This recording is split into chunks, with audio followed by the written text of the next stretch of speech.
These tactics, I think, are better than the 4-3-2-1 from last year. There's so many ways to score goals, and I'll show you them as we go through the video. So we have the 4-4-2 with balanced build-up style and high depth. There's a couple of reasons for this, and the first one is having high depth stops. The defender's running too far back towards our goal. The other is because of the center mids on box to box. The back line closes the gap between defense and midfield, making it easier to defend as a unit. As you'll see, every tactical adjustment I've made is to accommodate all the others. So if I make one tweak to the system, it means something else won't work. So starting off with the fullbacks, we have them both in fullback and balanced.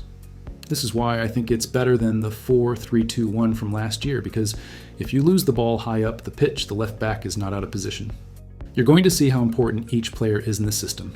Trent is perfect for spraying the ball to an unmarked left winger, but any fullback with good passing, and ideally, some decent passing play styles would be perfect. Both the center backs' roles are defender with the focus on defend. I think this is the best roles for center backs still, and my Varane has 99 short and long passing, tiki-taka and long ball pass, so he can ping them out wide too.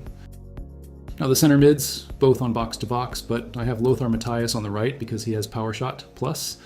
Having both center mids on box to box is crucial to the system, and you will see why. Moving on to the left winger, look at the primary positioning of Neymar, set as a winger with the focus on attack. You can see he hugs the touchline, which is exactly what we want him to do, making him always available for the switch from the right back.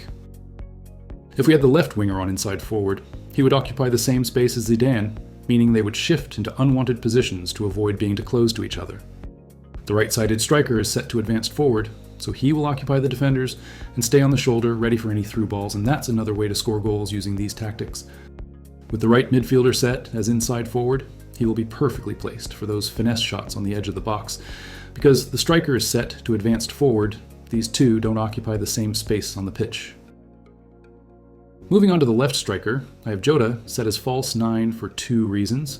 The first is that he drops a little deeper during build-up, giving us an extra option. And the other is because he has finesse shot plus, so he hangs around the edge of the box in the perfect position. Okay, so I'll quickly show you the average positions of the players in game, then I'll show you the build-up and goals and how to use these tactics. So as you can see, Jota's primary positioning is not as far forward as the right striker, which is what we want. Then, looking at Eto'o, he's further forward, as you would expect. Neymar is exactly where we want him, hugging that touchline high and wide, receiving those long passes unmarked. As you can see, both center mids hitting each box. The right mid hitting those finesse shot positions due to being on inside forward. So watch here as Trent receives the ball. Look on the mini-map how much space Neymar has on the left wing.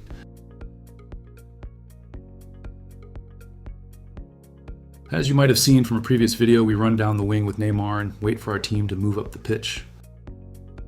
Look here how Jota just pulls back to the edge of the box to give us that passing option due to the false 9 role, whereas Eto'o keeps running into the box.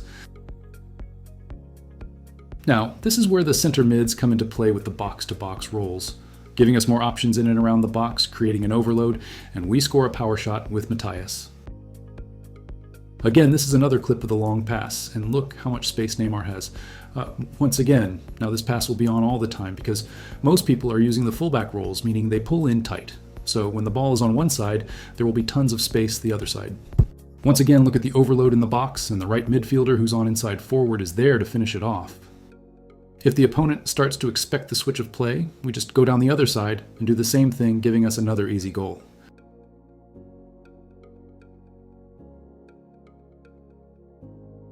This one is where the play styles of the strikers combine perfectly. Watch how Jota comes short and Eto'o goes long. This sends the opponent's defense all over the place. Again, here Jota is in loads of space and the opponent doesn't know what to do. So he drags his center back out and we slip an easy little through ball to Eto'o.